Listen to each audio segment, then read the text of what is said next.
Hello friends, welcome again to my channel Engmania. इस video में हम गेट और मेक का यूज़ पढ़ेंगे एज अ कॉजेटिव वर्ब। आप जानते हैं कि गेट और मेक का यूज़ हम कॉजेटिव वर्ब के रूप में करते हैं, यानी प्रेरणार्थक क्रिया के रूप में करते हैं। तो सबसे पहले तो यह जानना ज़रूरी है कि कॉजेटिव वर्ब होता क्या है।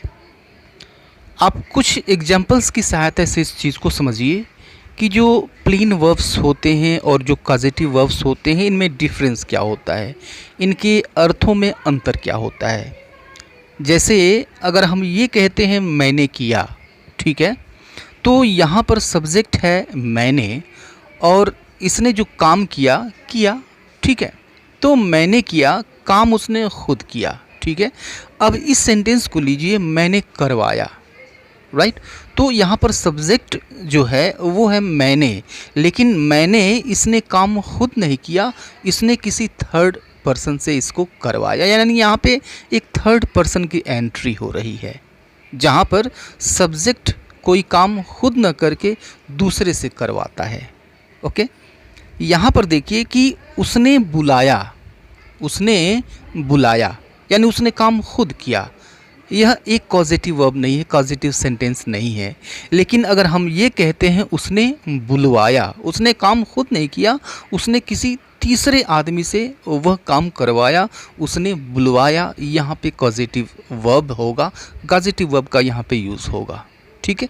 यहाँ पे थर्ड पर्सन की एंट्री हो रही है और वो थर्ड पर्सन आपके लिए काम करेगा, सब्जेक्ट के लिए काम करेगा। वह हंसता है, पॉजिटिव सेंटेंस नहीं है।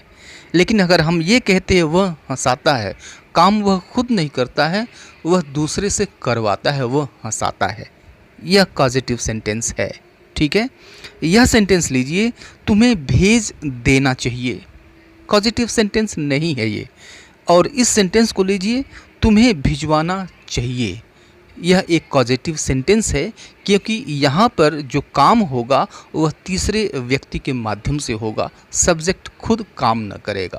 तो यह तो क्लियर हो गया कि जब सब्जेक्ट यानी कर्ता कोई काम खुद न करके दूसरे से करवाता है, वह पॉजिटिव सेंटेंस होता है। किसी सेंटेंस से हमें ये पता चलता है तो वहाँ पर हम पॉजिटिव वर्ब का यूज़ करते हैं, वो होता है पॉजिटिव सेंटेंस। तो पॉजिटिव वर्ब के तौर पर गेट या फिर मेक का यूज़ किया जाता है। दूसरे वर्ब्स भी हैं, इसमें हम सिर्फ गेट और मेक को कवर कर रहे हैं, ठीक है।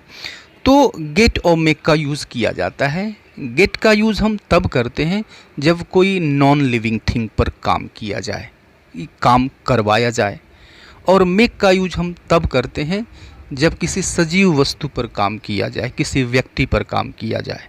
इस सेंटेंस को लीजिए, मैंने एक एप्लीकेशन लिखवाया, मैंने एक आवेदन पत्र लिखवाया। यहाँ पे सब्जेक्ट मैंने है, क्योंकि यही काम करवा रहा है। तो जो काम करवाता है वो सब्जेक्ट होता है, ओके। और जो काम करेगा वह होगा ऑब्जेक्ट, या फिर जिस वस्तु पर काम होगा वह होगा ऑब्जेक्ट, ओके। और यहाँ पर आपको दो वर्ब्स मिलते हैं। एक्चुअली यहाँ पर हम गेट का यूज़ करेंगे, क्योंकि यहाँ पर निर्जीव वस्तु की बात हो रही है। निर्जीव वस्तुओं के साथ हम गेट का यूज़ करते हैं, ओके। लेकिन ऐसा हमेशा नहीं होता है, but in most of the cases, अधिकतर केसेस में होता है ऐसा। तो गेट का हम यहाँ पे यूज़ करेंगे और गेट का यूज़ मेन वर्ब की तरह से होता है, ओके। और एक जो दूसरी क्रिया होती है, जो काम वास्तव में होता है, उसको हम यहाँ पे कह लेते हैं सेकेंड वर्ब। तो यहाँ पर जो सेकेंड वर्ब है वो है लिखवाने का, ये सेकेंड वर्ब है। तो फर्स्ट वर्ब गेट होगा, सेकेंड वर्ब वो होगा लिखवाना, ओके। तो जो सेकेंड वर्ब आती है वह गेट के साथ हमेशा थर्ड फॉर्म में होती है, इस चीज़ को याद रखना है। और ऑब्जेक्ट जिस वस्तु पर काम होगा वो होगा ऑब्जेक्ट, ओके। तो अब इस सेंटेंस को हम देखते हैं, मैंने एक एप्लीकेशन लिखवाया, ओके। तो यह सेंटेंस है पास्ट इंडेफिनिट का। तो पास्ट इंडेफिनिट में हम सबसे पहले सब्जेक्ट रखते हैं, हमने सब्जेक्ट रखा आई, और उसके बाद से मेन वर्ब का सेकेंड फॉर्म आता है। गेट का सेकेंड फॉर्म गॉट होता है। तो आई गॉट और उसके बाद से हम यूज़ करेंगे ऑब्जेक्ट का। तो किस वस्तु पर काम हो रहा है, क्या लिखवाया जा रहा है भाई, तो an application, I got an application, ठीक है। और यहाँ पे सेकेंड वर्ब वास्तव में हो क्या रहा है, लिखवाने का, मीन्स रिटन, राइट होता है, इसका हम थर्ड फॉर्म यूज़ करेंगे written, I got an application written. Okay, इस सेंटेंस को देखिए, वह प्रत्येक वर्ष अपना घर रंगवाता है। ओके, तो यहाँ पर भी देखिए काम खुद नहीं करके किसी दूसरे से करवाया जा रहा है। रंगवाता है, प्रत्येक वर्ष वह अपना घर रंगवाता है। तो यह सेंटेंस प्रेजेंट इंडेफिनिट का है। तो सबसे पहले हम प्रेजेंट इंडेफिनिट में रखते हैं सब्जेक्ट ही, और उसके बाद से मेन वर्ब, ये मेन वर्ब के रूप में हम गेट का यूज़ कर रहे हैं, तो ही के साथ गेट्स हो जाएगा, ही गेट्स, ठीक है। और उसके बाद से रखना है आपको ऑब्जेक्ट। अब देखिए ऑब्जेक्ट क्या है, किस चीज़ पर काम हो रहा है, अपना घर, यानी हिज हाउस, निर्जीव वस्तु है, इसीलिए हम गेट का यूज़ करेंगे। तो ही गेट्स हिज हाउस, ठीक है। और वास्तव में काम क्या हो रहा है, तो रंगवाने का, पेंटेड, थर्ड फॉर्म यूज़ होगा। या जो सेकेंड वर्ब है इसका हम थर्ड फॉर्म यूज़ करेंगे पेंटेड। और शेष चीज़ें, तो शेष चीज़ें एवरी ईयर, तो he gets his house painted every year, वह प्रत्येक वर्ष अपना घर रंगवाता है। ओके, इस सेंटेंस को देखिए, इसे आज ख़त्म करवाओ, इसे आज ख़त्म करवाओ, ठीक है।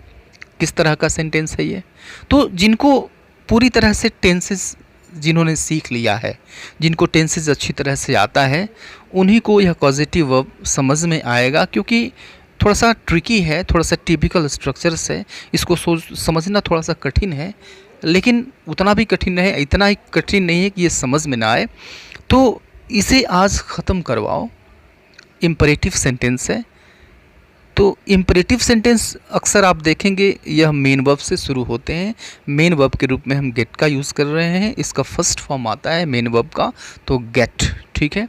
और उसके बाद से ऑब्जेक्ट, ख़त्म करवाओ, क्या चीज़ ख़त्म करवाओ, निर्जीव वस्तु कोई है, इसलिए गेट का यूज़ हुआ है। गेट, क्या चीज़ ख़त्म करवाओ, इसे, मीन्स इट। और करवाना क्या है भाई, तो ख़त्म करवाना है, तो फिनिश्ड, थर्ड फॉर्म इसका यूज़ होगा, तो गेट इट फिनिश्ड। और आज, टुडे, तो गेट इट फिनिश्ड टुडे, इसे आज ख़त्म करवाओ, ठीक है। तो इस तरह से ये इम्परेटिव सेंटेंसेस बन गए। ओके, हमने गेट का यूज़ किया क्योंकि आपने देखा सभी एग्जाम्पल्स जो थे उन सब में निर्जीव वस्तुएं थी, नॉन लिविंग थिंग्स थी, नॉन लिविंग थिंग्स के ऊपर काम हो रहा था, इसलिए हमने गेट का यूज़ किया। मैं पहले भी बता चुका हूँ कि ऐसा हमेशा नहीं होता है, but in most of the cases it happens, अधिकतर केसेस में ऐसा होता है, ठीक है। लेकिन वहीं पर जब हम किसी सजीव वस्तु के माध्यम से कोई काम करवाते हैं तो वहाँ पे हम मेक का यूज़ करते हैं। ओके, तो मेक मेन वर्ब की तरह से आएगा, यहाँ पर भी सेकेंड वर्ब होगी, जो वास्तव में काम होगा वह सेकेंड वर्ब होगी, ठीक है। तो मेक के साथ जो सेकेंड वर्ब आती है वह हमेशा फर्स्ट फॉर्म में होती है। ओके, बाकी जो स्ट्रक्चर होता है, बाकी जो पैटर्न होता है वह गेट की तरह से ही होता है। जैसे एग्जाम्पल देखिए, उसने मुझसे लिखवाया, ठीक है। तो अब काम किसने करवाया, वही सब्जेक्ट होगा ना। तो उसने, इसने काम करवाया, तो यह सब्जेक्ट हो गया, राइट। उसने मुझसे लिखवाया, ये सब्जेक्ट हो गया। और काम किससे करवाया गया, तो मुझसे करवाया गया, यही चीज़ ऑब्जेक्ट है और यह सजीव है, इसलिए इसको हम मेक से बनाएंगे, मेक से ट्रांसलेट करेंगे या फिर बोलेंगे। और यहाँ पर वास्तव में जो काम हो रहा है वह सेकेंड वर्ब होगी, लिखवाना। ओके, यह सेकेंड वर्ब होगी जो कि फर्स्ट फॉर्म में होगी। ओके, तो आप देखिए कि यह जो सेंटेंस है यह है पास्ट इंडेफिनिट का। तो पास्ट इंडेफिनिट में सबसे पहले हम सब्जेक्ट रखते हैं, सब्जेक्ट रखिए ही, और उसके बाद से मेन वर्ब का सेकंड फॉर्म आता है, तो ही मेड, ऑब्जेक्ट लिखिए, उसके बाद से किससे लिखवाया, काम कौन किया, तो मी, ही मेड मी। और वास्तव में जो काम हुआ वो सेकंड वर्ब होगी, तो इसका हम फर्स्ट फॉर्म रखेंगे right, he made me right, उसने मुझसे लिखवाया, सजीव वस्तु है इसलिए इसको हमने मेक से ट्रांसलेट किया। ओके, इस सेंटेंस को देखिए, वह हमें हंसाता है, ओके, काम खुद नहीं करता है, वह दूसरे से करवाता है, वह हमें हंसाता है।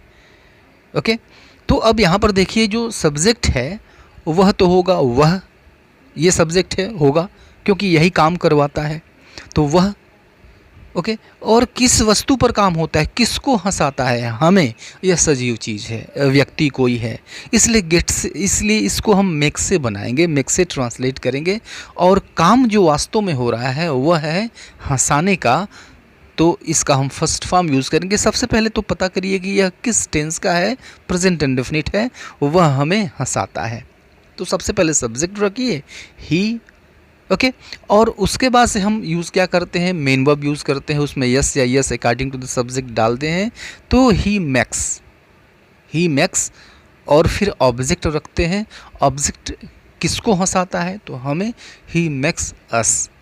और सेकेंड वर्ब क्या है, वास्तव में काम कौन सा हो रहा है, तो हंसाने का, मीन्स लाफ। फर्स्ट फॉर्म इसका रखेंगे, ही मेक्स अस लाफ, वह हमें हंसाता है। ठीक है, तो देखिए कितनी सिंपल सी चीज़ है, ट्रिकी लगता तो है लेकिन समझ में आ जाए तो फिर यह ज़िंदगी भर नहीं भूलता है, हमेशा के लिए याद हो जाता है। ही मेक्स अस लाफ, वह हमें हंसाता है। ठीक है, अब इस सेंटेंस को देखिए, तुम्हें लोगों को कतार में खड़ा करवाना चाहिए, राइट।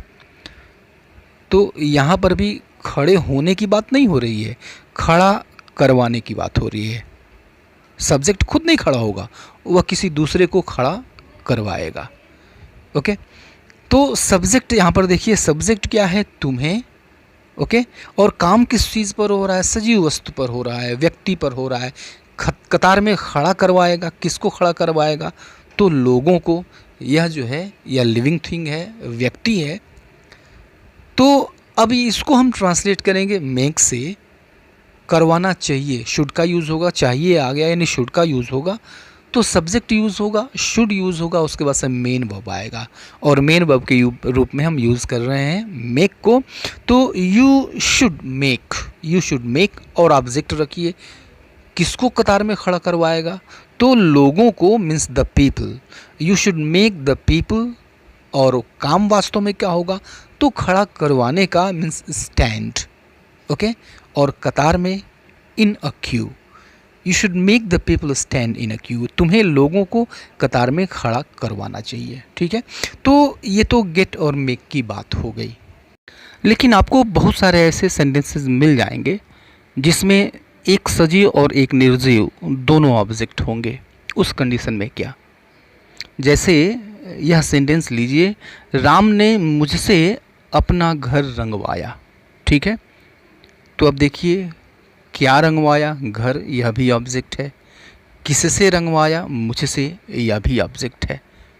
तो अपना घर, यह एक ऑब्जेक्ट हुआ, और मुझसे यह दो ऑब्जेक्ट हुआ, जिसमें एक सजीव है और एक निर्जीव है। अब यहाँ पर हम क्या यूज़ करें, गेट या फिर मेक।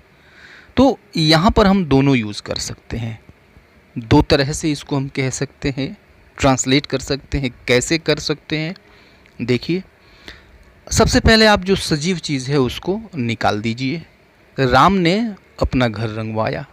ठीक है, तो इसको तो ट्रांसलेट कर सकते हैं आप, तो Ram got his house painted, past indefinite का है, पहले की तरह इसको हमने ट्रांसलेट कर दिया, Ram got his house painted. ठीक है, राम ने अपना घर रंगवाया। और लिखिए, उसके बाद लिख दीजिए मुझसे, मीन्स बाय मी, मेरे द्वारा, या फिर बाय मी, मुझसे बाय मी, मेरे द्वारा by me, Ram got his house painted by me, ऐसे कह सकते हैं। ठीक है, अब इस सेंटेंस में जो निर्जीव चीज़ है, जो ऑब्जेक्ट है, अब उसको निकाल दीजिए। यानी राम ने मुझसे रंगवाया, राम ने मुझसे रंगवाया, अब इसको हम क्या कहेंगे, तो मुझसे सजीव चीज़ हो गई, क्या कहेंगे इसको, Ram made me paint, Ram made me paint, Ram ने मुझसे रंगवाया। अब यहाँ पे लिख दीजिए अपना घर, his house, Ram made me paint his house, Ram ने मुझसे अपना घर रंगवाया। तो ये दोनों चीज़ें एक ही हैं। मैं यहाँ पे हम मेक का यूज़ हमने कर दिया, यहाँ पे हमने गेट का भी यूज़ कर दिया। कैसे किया, इन दोनों एग्जाम्पल्स में आपने देखा और समझा। तो अभी के लिए इतना ही रहने देते हैं, मिलते हैं नेक्स्ट वीडियो में, तब तक के लिए goodbye and take care.